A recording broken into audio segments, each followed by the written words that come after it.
प्रेमी भक्तों को मेरा प्रणाम। जय सिया राम। प्रेमी भक्तों, राम नाम की महिमा या फिर राम नाम का महत्व क्या है, इस राम नाम के प्रभाव को जानने के लिए प्रेमी भक्तों आपको थोड़ा गहराई में उतरना पड़ेगा राम नाम में। इसके संदर्भ में एक छोटी सी कथा है प्रेमी भक्तों, मैं आपको सुना देता हूँ ताकि आपको स्पष्ट रूप से पता चल जाएगा कि राम नाम की आखिरकार महिमा है क्या और इसका फल क्या मिलता है जीवन में, कितना महत्वपूर्ण फल मिलता है। अगर इसके फल के बारे में आपने जान लिया तो आपको प्रभु हर वे संसार की हर चीज दे देगा जो आपको चाहिए।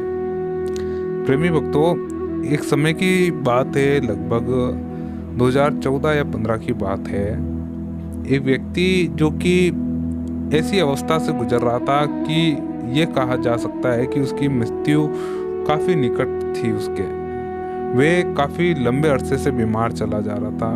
थोड़ा मान के चलिए कि साल भर, 1.5 साल 2 साल लगभग कंटिन्यू बीमार चला आ रहा था। बहुत गजब रूप से बीमार था। डॉक्टर को भी बीमारी नहीं पकड़ में आ रही थी, लेकिन डॉक्टर ये भी कह रहे थे कि इनकी जो बीमारी है वो लाइलाज है, अब इसका इलाज संभव नहीं है, क्योंकि ये काफ़ी लंबे अरसे से भी बीमार है और ये अंदर से बेहद कमज़ोर हो चुके हैं। दवाइयों का इनका असर नहीं हो रहा है, ज़्यादा दवाइयाँ देंगे तो इनके किडनी लीवर ये डैमेज हो सकते हैं। प्रेमी भक्तों, तो लास्ट में भी डॉक्टरों ने भी जवाब दे दिया कि आप इनको घर पे ले जाओ, अब इनकी घर पर ही सेवा करो। अब ये जितने भी दिन निकालेंगे एक तरह से बोनस ही होगा इनके लिए। आप जितनी हो सके इनकी घर पे ही सेवा करें। आप देखिए, इस दौरान उनको घर ले आए गए। इस दौरान उनके काफ़ी रिश्तेदार उनसे मिलना है, परिवार के लोग, काफ़ी आसपास के पड़ोसी भी उनसे मिलना है। इसी दौरान एक बुजुर्ग व्यक्ति आए उनके पास।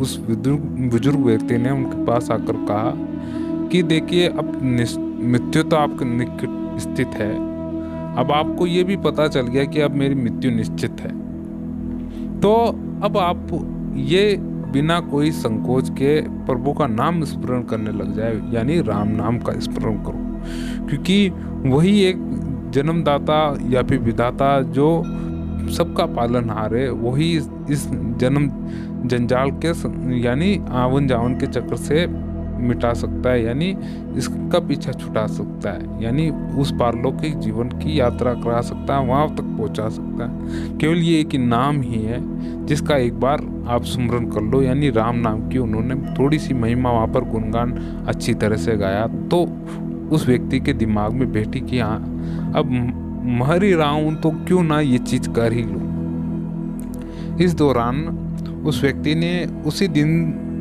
अपने परिवार के किसी सदस्य को कहा कि मेरे लिए एक तुलसी माला ले आओ, और बस मैं उसी के साथ, और मैं भला या फिर मेरी तुलसी माला भली। तुलसी माला ले आते हैं। अब वे नित्य निरंतर प्रभु राम का स्मरण करने लग जाते हैं, नाम जप करने लग जाते हैं। उनके हाथ में माला रहती है, जब भी देखो बिस्तर पे बैठे बैठे राम नाम राम नाम राम नाम राम नाम राम ऐसे करते रहते हैं।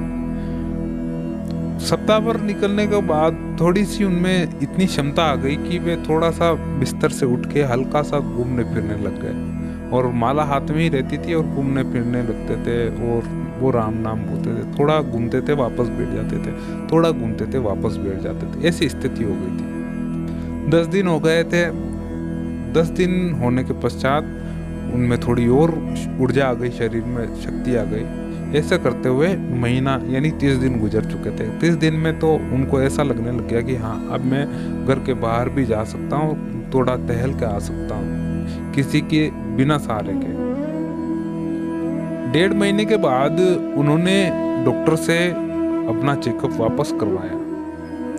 1.5 महीने बाद डॉक्टर से वापस चेकअप करवाया तो उन्होंने कहा डॉक्टर साहब ने कि आप रिपोर्ट वगैरह सब, ये रिपोर्ट है जो चेकअप करवा के आओ, ये आपकी जांचें हैं, तो इन जांचों को करवा के आओ, अब हम आपकी रिपोर्ट देख के ही सब बता सकते हैं। तो हार्ट वगैरह, ब्लड प्रेशर, बीपी, खून वगैरह सबकी जांच लिखती डॉक्टर साहब ने, और चेकअप करवाया, जांच भी आ गई थी, और डॉक्टर साहब ने बताया कि आपको अभी किसी प्रकार की बीमारी नहीं है, और ऐसा लगता भी नहीं है कि आपको कोई बीमारी थी।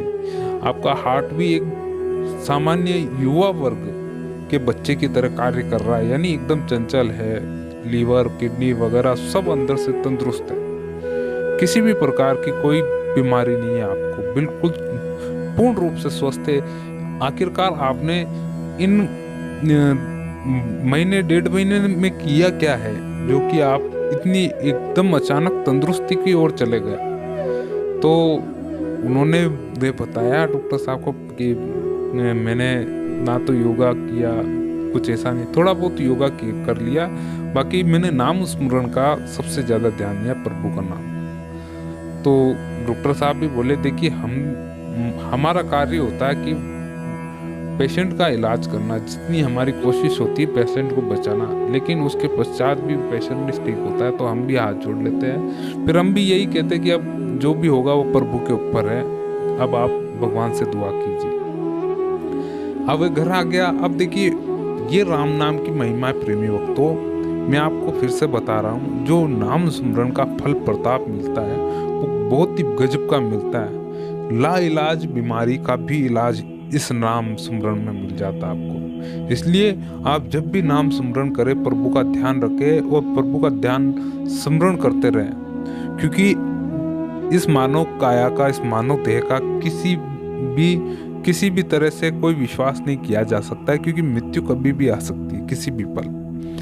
आपका अगर कुछ धन कमा के रखा होगा या फिर कुछ बचा के रखा होगा तो वह आपके अगले थोड़े कुछ दिनों बाद में काम जरूर आएगा, यानी मृत्यु उपरांत आपके काम जरूर आएगा। इसलिए ये जो नाम जप का जो ये तिजोरी है उसको खाली नहीं रखो, उसको भर के रखो हमेशा, ओवरलोडेड रखो हमेशा। जो आपकी राम नाम की तिजोरी है उसको हमेशा भर के ही रखनी चाहिए, ताकि आपको कभी भी बुला लिया जाए तो आप खाली हाथ ना जाओ, भर के ले जाओ सब कुछ। तो प्रभु ने आपको नाम स्मरण दिया है, जो आपके श्वासों में रमा हुआ है उसका नाम स्मरण कीजिए। प्रभु को नाम को जानिए कि सत्य नाम भी क्या है और किस प्रकार से जपें। एक राम नाम है जो बिल्कुल सरल है, मुख पर बिल्कुल आसान रूप से आ जाता है, इसलिए इस राम नाम का स्मरण कीजिए, इसे जप कीजिए। अगर आप कृष्ण को भजते हैं, हरि को बसते हैं, उसके अलावा हनुमान को बसते हैं तो उनको जपिए। प्रेमी भक्तों, ये वीडियो आपको कैसा लगा जरूर कमेंट करके बताएं। अगर वीडियो अच्छा लगा हो तो लाइक शेयर सब्सक्राइब कीजिए हमारा चैनल आत्मा का सबर। तो मिलते हैं हम आपसे अगले वीडियो में एक और जानकारी के साथ। जय श्री हरि।